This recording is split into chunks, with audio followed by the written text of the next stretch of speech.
figuring out ways to speak to your community that's still on brand, but still is inclusive of all people. And I think it's so important because when I speak about, being inclusive of all people, then that natural argument against that is, no, I know who my niche is. I just want to speak to my niche. But there are probably people within your niche that you have left behind because you're not using inclusive language. I'm Amy Porterfield, ex-corporate girl turned CEO of a multi-seven-figure business. But it wasn't all that long ago that I lacked the confidence, the budget, and the time to focus on growing my small but mighty business. Fast forward past many failed attempts and lessons learned, and you'll see the business I have today. One that changes lives and gives me more freedom than I ever thought possible. One that used to only exist as a daydream. I created the Online Marketing Made Easy podcast to give you simple, actionable, step-by-step strategies to help you do the same. If you're an ambitious entrepreneur or one in the making who's looking to create a business that makes an impact and a life you love, you're in the right place, friend. Let's get started.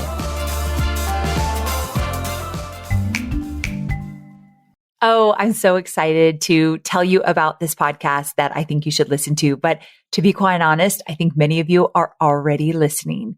It's the Goal Digger podcast by my girl, Jenna Kutcher, and it's brought to you by the HubSpot Podcast Network, the audio destination for business professionals. So the Goal Digger podcast helps you discover your dream career with productivity tips, social strategies, business hacks, inspirational stories, and so much more. I love all of Jenna's episodes because they are the perfect mix of actionable meets candid conversations. She'll cover things like how to improve your website and your email copy to how to say screw it to your morning routine. You're going to love it. So listen to Goal Digger wherever you get your podcast.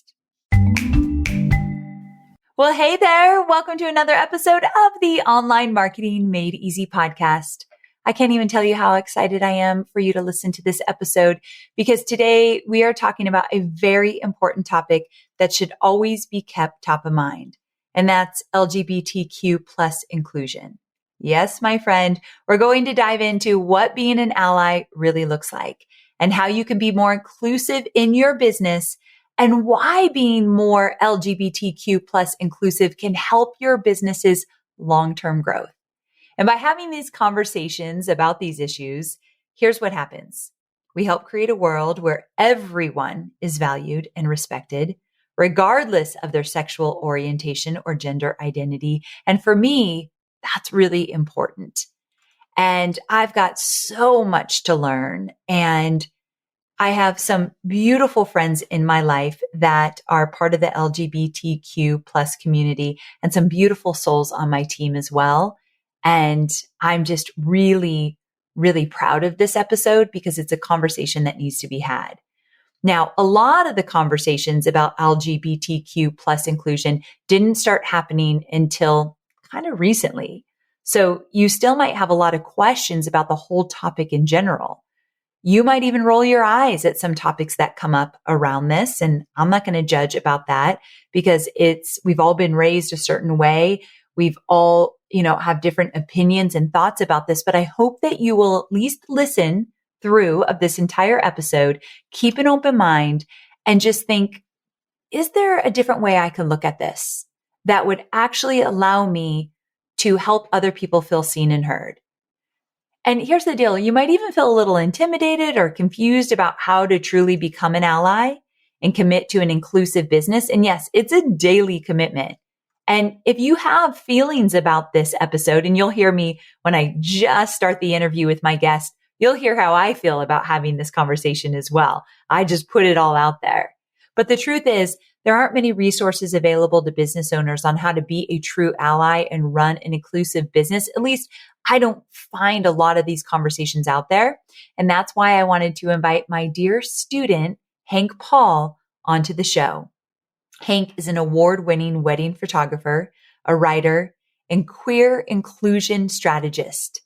They are the author of the book Queer Owned and creator of the digital course Authentic Allyship Academy, where they teach students how to inclusify their businesses and become confident and knowledgeable allies.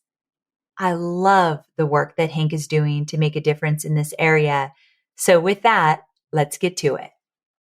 Hey there, Hank. Thanks so much for coming on the show. Thanks for having me, Amy. I'm so glad to be here. I'm really glad you're here too. And I want to tell you, just to be really honest, conversations like this sometimes make me a little nervous. I'm afraid to say the wrong thing or go down a weird road that maybe I shouldn't go down or anything like that. And I'm guessing you work with some people that feel a little nervous to kick off these conversations, or maybe not. Absolutely. No, absolutely, Amy. This is so normal. So I think it's important to state from the top that for people who, even people who have a lot of queer friends and people who've been, engaged in the community, they still are afraid of saying the wrong thing a lot of the time. Like, it's so normal. And I think like part of what the work that I do is about is trying to demystify some of those, that feeling of awkwardness and uncomfortability, and make sure that people feel like actually, even when we feel awkward, there's a space for us to have these conversations. And if we make mistakes, it's just part of being human. So, I mean, I've got a lot to share today. We'll definitely get into it. But I mean, thank you for sharing. It's so normal. And I promise that I can hold space for awkward, and it's okay if you make mistakes today, Amy. It's okay if people make mistakes. That's so normal.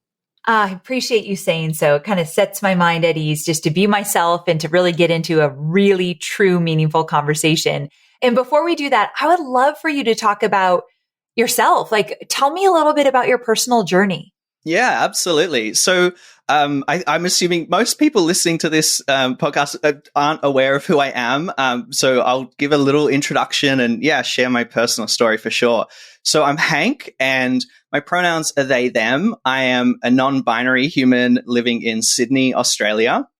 And I was raised in a fairly conservative home and conservative community. I went to a, very religious school, and it had associations with my local church, and I was brought up in that church community. And so I think that for the majority of my adolescence, the messaging around queerness was always negative. It was always associated with something that was wrong with a person. And for a really large part of my life, I internalized that into, my own queer phobia, and was afraid of what that might mean about who I was and my identity. It was through the church that I actually started my first business. And probably a lot of your entrepreneur friends, Amy, I started in wedding photography. So yes. It's a very common story. But I was mentored by somebody in my church in starting my business. And I remember when I was explicitly taught how to discriminate against LGBTQ plus people in that business.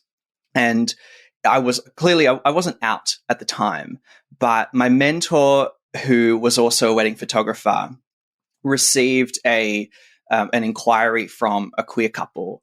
And he came to me and he said, hey, just so you know, this is what we do when we get this sort of inquiry, because we don't want to be associated with this sort of person.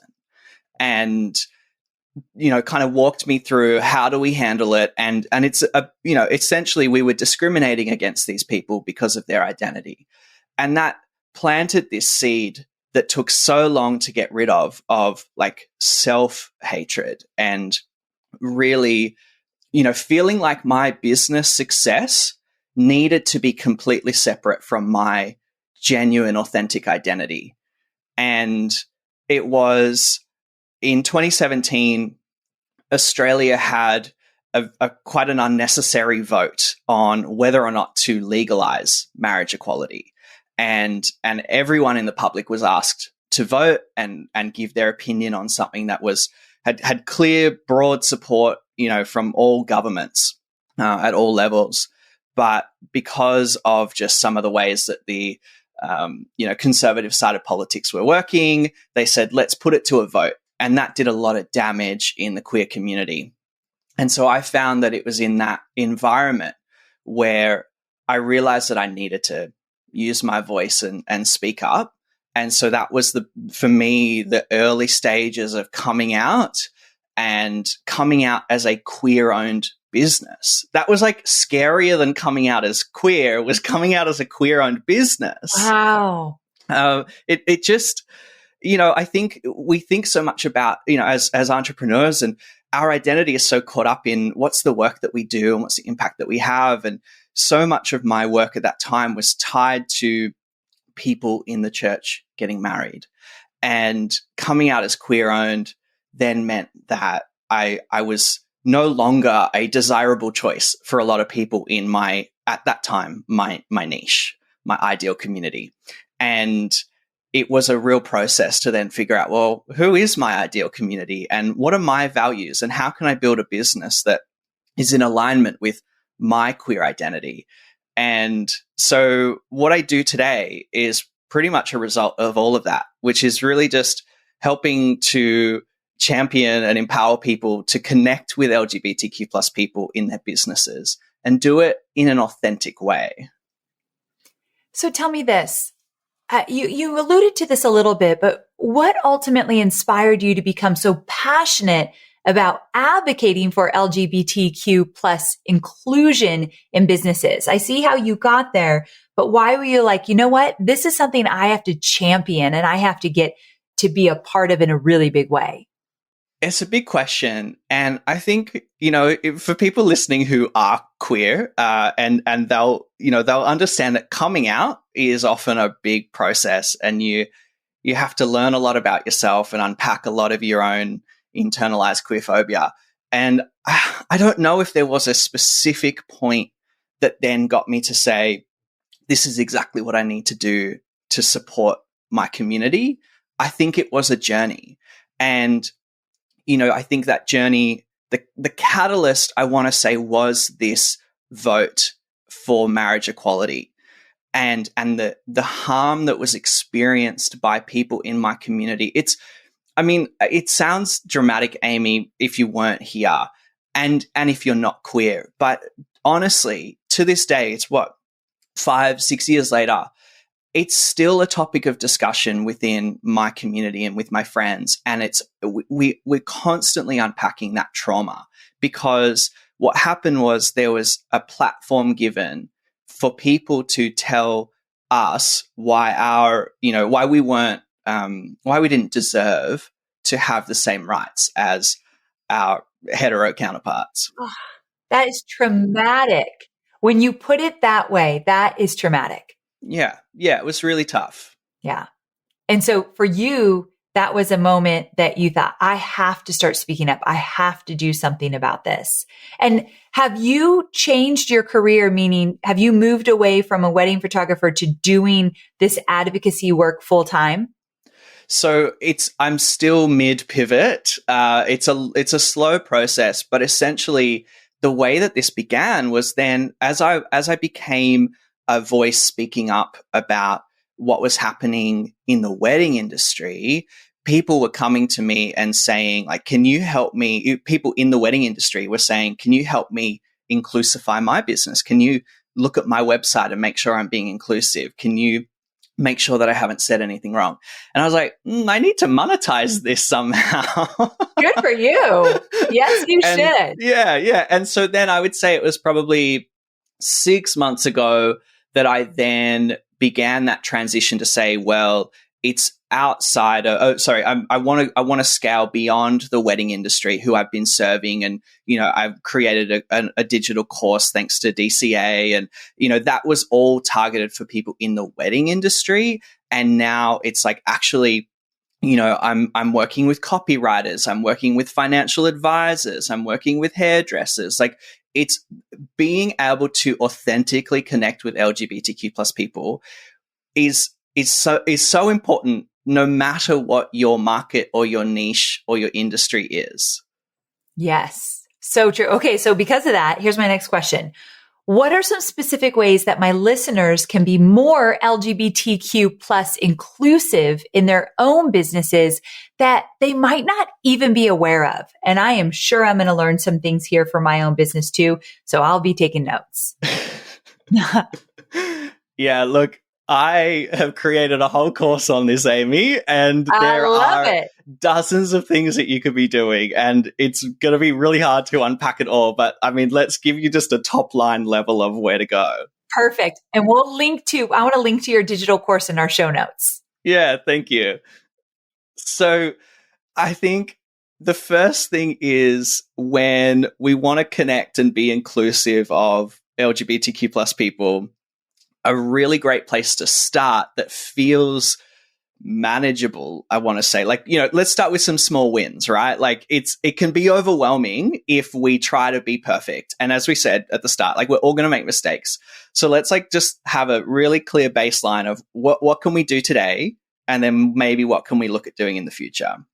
So I would encourage everybody to really think about their ideal community right now and think about what role does gender or sexuality play in the assumptions that you make about the people that you try to serve or that you do serve, not try to serve. Let's be confident. You're serving your community. You're doing a great job. I'm sure you are. But are you, whether it's intentionally or unintentionally, are you missing out on people because you actually haven't explicitly been inclusive and gone out of your way to be inclusive? So let me get more practical here. I see so often, Amy, when people are creating their ideal community or their, customer avatar, that they will explicitly say it's a woman in her 30s and she's earning X number of dollars. Now that's great. That's helpful to a point. But you and I both know that actually what's much more important than that is, what is she afraid of? What does she desire most? And what problems is she coming up against that we can try to solve? Like those psychographics, what's actually the driving, motivating factors in a person's decision to buy is so much more important than someone's gender identity or sexuality. And so what that means is we need to, I would encourage people to focus much less on a person's gender in the language that they use and focus much less on the assumptions that there's always a mum and a dad at home, for example, because those things are that's not inclusive language when it comes to how we speak to our community. And if we hone much deeper into the psychographics and the motivations and the desires of our ideal community, those demographics become less important in the way that we market and the way that we speak. Wow, that's really valuable for me because, as you know, I teach this ideal customer avatar, and we have struggled over the last few years about how to make that more inclusive because we want people to think about, close your eyes and think about your ideal customer avatar. Who are they? What are they all about? But I love that you said, focus less on their gender and more on their challenges and their pain points and what's keeping them up at night. That right there is something that is very doable. And I mean, I don't want to discount the importance of gender in a person's identity and then how, they are spoken to in a market, right? Gender is important to a lot of people, but then it's going that next step of, great, well, if I'm here to, serve women, am I just going to say women or do I say all women? And that could be cisgender women, trans women, or non-binary people who want to fall into that category. It's how can you broaden the scope of even that definition within your ideal customer or ideal community to make sure that you're going out of your way to communicate that you're inclusive. I love that. That is really valuable. I'm going to make sure my team listens to this, especially my content team. I love that. And marketing. Give me a little bit more. So if we're talking about, different things that people can do to make their businesses more inclusive, what's another way to do so? Absolutely. So building on that, I think once we understand that, there's this whole portion of the market that maybe I've accidentally forgotten to speak to because I haven't actually accounted for them in my ideal community. Then you start to realize, oh, I've got hey ladies on my website, or I've got like, my background in weddings. It's like, oh, I photograph brides and grooms. And it's like, what is the gendered language that is used in your messaging that you can actually go back and review and find alternative ways that is still in your brand voice? I'm not trying to get people to not sound like themselves. We want to be authentic allies, right? So figuring out ways to speak to your community that's still on brand, but still is inclusive of all people. And I think it's so important because when I speak about, being inclusive of all people, then that natural argument against that is, no, I know who my niche is. I just want to speak to my niche. But there are probably people within your niche that you have left behind because you're not using inclusive language. And so if we can actually, I teach in my program about like how to actually go through your entire website and analyze it for inclusive language. We're talking about, when you are asking someone to fill out a form, like, particularly this, it's always industry specific, but say you're a gym owner or a personal trainer or someone, you might be asking, directly, like, what's your gender, and have you got options for people to select, non-binary, for example, or, when you are selling clothes online. I like, this is something I come across at the moment because I'm just on my own beautiful fashion journey at the moment. But buying clothes, right? Like everything is segregated into men's clothing and women's clothing. But actually, like, clothing has no gender. And I don't know who decided what can be appropriate for a man to wear and what can be appropriate for a woman to wear.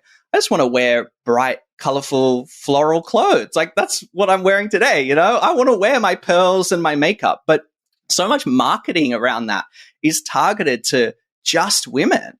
And there are just so many ways that we can just shift our language to be more inclusive. And I feel like I'm being a bit like broad and vague about it because it can go in so many different directions. And it does start with understanding your own industry, your niche. But there's just an element of, am I going to take the time to check this out and ask the question, is anyone being forgotten when I'm speaking? It's a great question. Is anyone being forgotten when I'm speaking? I love that question. You said something that I hadn't heard anyone say before when you said to be an authentic ally. That's what you said, right? Mm. And I liked that word authentic because, as you know, I have a lot of the same experience in this conversation I've had around during the Black Lives Matter movement and being more inclusive in that way as well. And sometimes as I navigated that, and I'm nowhere near being perfect at that either, but it's something we spend a lot of time on in our business. Sometimes in the beginning, I didn't feel authentic. I would say or do something because I didn't want to get in trouble, or I thought I should say it this way. And that doesn't feel good. It doesn't feel authentic. So when you say an authentic ally, can you kind of talk about that a little bit more and why that's important? As marketers, it's getting harder and harder to meaningfully engage with your audience. With buyer expectations higher than ever, it might be time to rethink how you're creating those experiences with your prospects and customers. HubSpot can help. Their powerful CRM helps businesses reach and engage customers like never before. With all the features you need to attract attention, convert leads, and report on success under one roof, you'll have everything you need to scale your business. HubSpot helps you cut down on the time, money, and let's face it, stress that you spend on your software so you can spend that energy on delighting those who matter most, your customers. So what are you waiting for? Start forming deeper connections and increasing your revenue today. Learn more at HubSpot.com.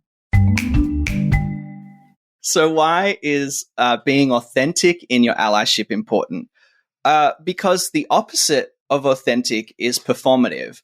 And performative allyship is hollow, it's ineffective, and in some cases, it actually causes more harm. If we pretend that we're doing a good job all the time and that we pat ourselves on the back because we are, quote unquote, being an ally in a way that's performative, we haven't moved the needle. We haven't impacted anything positively. And if we just congratulate ourselves for the most basic of things that doesn't change anything, then what's the point at all? And so I think I would just challenge people that authentic allyship means actually impactful, powerful allyship. I agree. And I think that if I'm not being authentic, I will not continue to do it. It's going to fall by the wayside. It's going to happen when people are looking at the most intense times, and then it's not going to be anywhere in my messaging a year from now. So I think the more authentic I can be, the more consistent I will be in showing up in that way. So I love that you said that. I'm going to remember that for sure. Yeah, I just want to jump in and say, as an example, just purely based on the conversation that we've had so far, what for me is a great example of authenticity in your business is if you don't do the work on your ideal community, if you don't do that background work, or, it's about getting the roots right before we can grow the tree, right? If you don't do the stuff that's unseen, then the stuff that is seen feels inauthentic. Because if you start using inclusive language, but you know that in your little brand strategy guide, your ideal community is still just women between 30 and 40, then when you then go and use inclusive language, it is inauthentic because it hasn't permeated into the rest of your business strategy. So that's an example, just based on what we've talked about. An example of what could be performative allyship is when you go and do the thing that's visible without doing the stuff that's unseen. Yes, that absolutely makes sense. So kind of to take it back to a little bit bigger picture, when you were talking about these different strategies that we could use to be more inclusive in our business, I should know this, but I want to hear it from you as more of an expert than I am. Why is this important for business owners, especially in 2023 and beyond? Why is this important? I think it's important to be a good human being, but I'm guessing it's more than that. Yeah, absolutely. There's, what I would just call is the moral imperative to do the right thing. Absolutely. Right. I hope that people feel inspired just by that. If that's not enough for you, that's a good way to put it. If you need a little more, yeah. There is absolutely some commercial interest in this as well. Yes, so, that's what I was kind of getting to. It kind of feels a little weird to talk about it, but I think it's important. Yeah, no, absolutely. And we're running businesses. We're running businesses to make money. There's also some questions to ask about what else do we want? Do we want freedom? Do we want to run a business that's aligned with our values, or are we going to sell out our values in order to make even more money? So knowing those sorts of fundamental questions is also really important to directing how much energy you put into allyship. I, for one, am all for a values-driven business, and I will not do something that feels like it's compromising my integrity, because I just, for the sake of my freedom and my mental well-being, I have to feel really good about every decision I make in my business. And that's, I account for things like what my impact on the planet is, and I account for what my impact on other marginalized communities will be as well. So that's my perspective. But I also want to make money. I want to run a profitable business. I totally get that. So for people who are a little skeptical, I'll lay it out for you. People between the ages of 18 and 25, who are generally kind of the adult portion of Gen Z right now, 20% of people in that demographic are identifying as part of the LGBTQ plus community. 25% of Gen Z broadly, so that extends younger than just 18, but 25% of Gen Z broadly are expected to change their gender identity at least once in their lifetime. So what we're talking about is a generation that's probably 10 years away from being the dominant consumer market. 10 years from now, the biggest market of people who will have the money to spend, this is industry to industry, business to business, but probably within your ideal market in the next 10 years at some point, we're talking about 20% being part of the queer community. If your language is not inclusive, if your business model is not inclusive, if you are not seen to be advocating for and showing your allyship toward the LGBTQ plus community, you'll be left behind. And so there's this kind of, yes, it's the right thing to do. Secondly, it's important if you want to keep your business growing and healthy in the next 10 years. And 10 years feels like a long way away. But as I say, like we're talking about people who are 25 today. And, I started my business when I was 17. So like I was making purchasing decisions as a business owner earlier than 25. And then like, thirdly, it's just like, how do you want to be seen in the world as a business that is contributing to making the world a better place? Or do you want to be seen as a business that is silent, or worse, making the world a worse place? So there's brand reputation at stake as well. Yes, for sure. So tell me this, what are some of the biggest misconceptions that businesses have about the LGBTQ plus community or allyship? Like, what are some misconceptions that businesses have about allyship? Yeah, it's a great question. And in all of my, market research and in validating my course and the course calls that I was doing, like these are the things that I was learning and able to apply to the way that I market myself, right? And so there's three main things that I came up against where people had these misconceptions. So the first one is that I think a lot of allies believe that only queer people are qualified to talk about queer issues and to show, some kind of level of allyship. That you, as an ally, that you should stay silent all the time and let the queer people do the talking. And I would challenge that notion and say, again, if we bring it back to what happened in Australia was we had this vote whether or not we would legalize marriage equality. And that required the voices of allies and the votes of allies in order for us to reach that milestone of equality.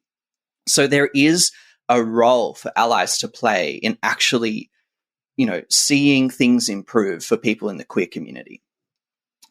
Secondly, I think a lot of people, and we talked about this a little earlier as well, will pat themselves on the back for something as simple as, well, I have a gay employee, or, I have that queer friend that I catch up with once every 6 months. And so I'm connected in and I'm fine. Like I don't need to do anything more. Now, I don't have any, I would encourage people to have gay friends and queer friends. I would encourage people to employ queer people in their businesses. Absolutely. We're a hoot. We're a good time. But it's not enough to just have someone in your orbit to then say, tick that box. I've done my work. So there's still more responsibility on an ally's part to do the work.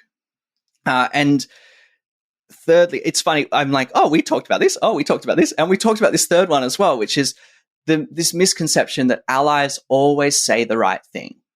It's just not the case. We all make mistakes. I mean, I'm queer, I'm non-binary, and I still make mistakes. It's the human condition. And what's more important is actually just learning how to make mistakes well. And that's an art form in itself, something that I teach. It's actually probably one of my favorite things that I teach because it's so applicable across the board in life. Like it will come up as a model that you can use no matter what mistake you make. Yes. Amen to that. I love that. I have about 20 full-time employees, and as of right now, 18 of them are women and 2 of them are men, and both of the men on my team are gay. And I love them with all my heart. And I love that you said, like, we're a lot of fun. They literally are some of my most favorite human beings in the whole world. Oh, I love that. But, to tell on myself a little bit, I find myself being like, well, I've got these, actually, I think I have 3 gay people on my team, and I'm proud of that. But like, I have to be careful of being proud of that. It's not enough. That's just how my business is set up. I didn't do anything as a great person to be an ally, and that's why they're on my team. I have a lot of work to do to kind of look at the other things in my business that will really represent where my heart is and what I feel is most important in terms of value. So I appreciate you saying that, because I've heard myself be like, I don't know. I'm just like, it's just a thing that I just know that I've got these guys on my team. Like I have no straight guys on my team. That was not by design. It's just kind of happened. So, but anyway, just this episode really makes me think. And when you're working with people, let's say you're working with people like me and building my business and wanting to be a better ally, what are some of the things, this is kind of a weird question, but like some things that you just kind of like get frustrated with, like, oh my gosh, if I could just help them understand, or where do you run into some struggles with the important work that you do working for people like me? I'm a privileged white woman who's had a lot of success online, and there's a lot of blinders that I've worked through and still will continue to work through. But I kind of want you to get vulnerable with me or honest with me. Like, what are some of the frustrations that come up with you working with people like me? I won't take it personal because we've never worked together yet. So I can tell you just something that happened yesterday, actually. Okay. And it's, maybe it's slightly adjacent to the exact question you're asking about, like when I'm working with people. But this is a friend of mine who needed, okay, I'll build the context. I don't know if this is making it into the episode, the context, but I'll just put it in anyway. Share it with me. So my housemate is a new wedding celebrant, and they have just, done some paperwork for a couple who are getting married and needed to send it across to the marriage office and whatever. And there was one error on the paperwork, and we didn't know what the answer was to like fixing this problem. So I said, I've got all these people who have done my course who are wedding celebrants. Let me call one of them up, or not call, but let me message one of them and ask them if they know the answer to this question. Really fast. Maybe this is an Australian term. Celebrants? I don't know what that means. Okay. Officiant. Yeah, you're right. That is an Australian term. Yeah. A marriage officiant. Yeah. Okay. Yeah. Got it. I'm with you. So I sent a little voice message to this woman who has done my training, and I say, okay, so my housemate has got this problem with the paperwork, and they just need to know the answer to this question. And then she replies and she says, well, he needs to check this, and he needs to do this, and he needs to do that. And then for the person getting married, it's all about on his birth certificate. So this person who has done my training around unpacking our like biases and gendering people without knowing their gender identity, has gendered both my housemate and the person who was getting married as a man using he, him pronouns. Neither of them were men. Oh, wow. So in their like answer to help a problem that we were just trying to solve, they've made so many assumptions about the gender of the person that I might live with, the gender of a person who is getting married. And so I think like, again, I don't know how relevant this is to your question, but very relevant. I do it all the time and I cringe. I also have a really bad habit of saying yes, sir, and yes, ma'am. That's a very American trait. Very American, right? I spent a bit of time in the States, and I only get that in America. I don't get that in Australia. But yeah, and especially, it's just like a polite nicety that people will say. Yeah. I feel like I'm being really respectful, and I was raised to say yes, sir, and yes, ma'am. And it's not appropriate anymore. And some people listening are rolling their eyes and they think that's ridiculous, Amy, or whatever. I don't think it's ridiculous. I would really like to not gender people in that way.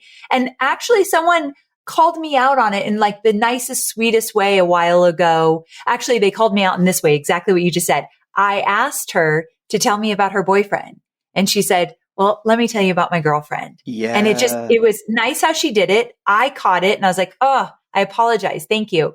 But tell me this, that situation, I love that example you used when that person was saying, okay, he needs to do this, he needs to do that. What should they have said instead? Because I really fumble over that. Okay. Great question. And yeah, I think really practical. As much as possible, if we don't know a person's gender identity, then reverting to gender neutral language. So pronouns like they, them, which are my pronouns, but they're also a great default pronoun to use for everyone until we have confirmation. So in that response from my friend, from this officiant, she should have said, well, they need to do this and then they need to do that. And the person who signed that, thing with their birth certificate, they need to do this. It's one of the best tools in the Ally toolkit is gender neutral language, because until someone confirms with you or until someone else has maybe confirmed on their behalf, we never know. And again, if we talk about the fact that Gen Z coming up as they get older, 1 in 4 people in Gen Z are expected to change their gender identity at least once. People's pronouns, people's gender identities change. And that's okay. It's okay for people to change their gender identity. I think there's a lot of fear mongering around that. But the reality is that the closer we as humans become to finding our authentic self, the more, like, the better we believe we need to be treated, and the less shit that we'll put up with. I don't know if I'm allowed to swear. Sorry. No, you can swear. and that, I think we become a better society when we actually value ourselves enough to go, no, this is my gender identity. No, this is how I deserve to be affirmed. This is how I deserve to be seen. Yes, I love that. I talk a lot about how people in my audience, they deserve to have success and in business building. And a lot of people who struggle to have the success, they don't feel like they deserve it. So when you say you deserve to have the pronouns that make the most sense for you, you deserve to change that. You have every right to change that if that doesn't feel right. That, I think, is so, so important. I love that you said that. Your students or your clients or your customers, they deserve to be seen and affirmed by you. That's customer service right there, right? Yeah. The more you can validate someone and make them feel seen and represented and, and feel supported in your business, well, that's actually going to come back and do wonders in your own business growth as well. So it's something about, like, being inclusive is also about creating a more bespoke and specialized customer service. I love that. I love every minute of that. So tell me this, Hank, if people want to learn more about you, they want to learn from you, they are brand new to allyship, and they want to kind of dig in a little bit more, how can they work with you? How can they find out more? How can they learn from you? Tell them where to go. So I'm pretty much everywhere online at hankpaul.co. So that's my website, that's my Instagram, that's my TikTok. You'll find me in all those places. I would highly encourage people to go and download my guide, which is the Small Business Allyship Roadmap.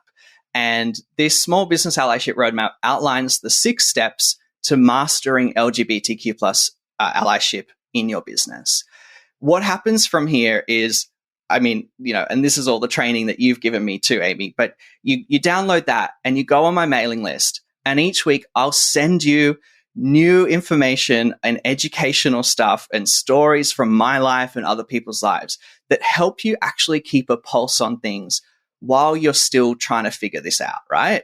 Like, no one's ready to make that jump into, signing up for the course straight away. But really, it's about taking on that self-responsibility of, I want to educate myself. I want to become aware to the issues that the queer community are facing. I want to start to feel like I'm dipping my toe in. And that's what my mailing list is about. Each week, I'll send you a word of the week. Terminology is often a big obstacle for people. I'll share different stories of my life, my business, and also, like, people in my community as well. So that's I would say, like, the number one place for people to go and just dip your toe in the water. You don't need to get everything right today. But yeah, that Small Business Allyship Roadmap is a great start. And where do they go to get that? Well, that's on my, on my homepage, hankpaul.co. You can also, if you want to go directly there, hankpaul.co/allyship roadmap. There we go. I like a direct link right to that lead magnet. So that's perfect. And we will absolutely put it in the show notes, but hankpaul.co/allyship roadmap. Yeah. Yeah. Great. We'll make sure to put that in there. And one more thing. I have just relaunched my podcast with my beautiful friend, CJ Cruz, and it's called The Values Proposition. So you can hear us, rave about values-driven businesses, interview business owners who are, values-driven. All of that is the good stuff on our podcast. Wonderful. Great. Then I can't wait to take a listen. Thank you so much, Hank, for being here. I feel like you are such a very special person. I love learning from you. And I think my audience have gotten a lot of value as well. So thanks again. Thank you so much, Amy. It's been wonderful.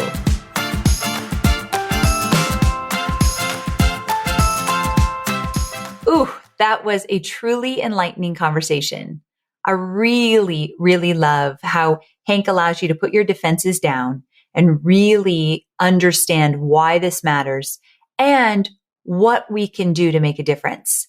I think my most favorite part is when he was talking about authentic allyship and performative allyship. I'm really sensitive about that. I am sure I've been performative in the past and I might be in the future, but it's something I don't want to be. And so when he talked about being authentic, I thought, yes, this is what will really make it stick. And when I'm more of an authentic ally, it will feel good to me. I'll want to do more of it. And I really thought that was important. So what I'd love for you to do right now is think back over this interview and think of maybe 2 or 3 things that you can do right now to make your business more LGBTQ plus inclusive.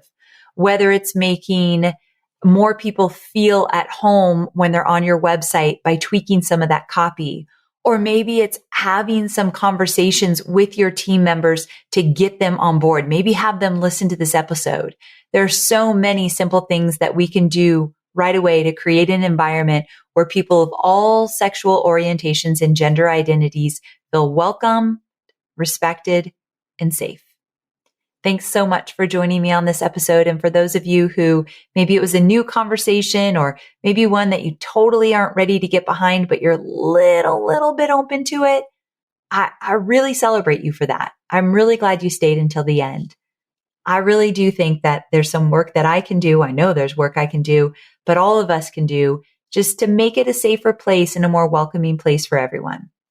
I love you to the moon and back. I hope you have a wonderful day.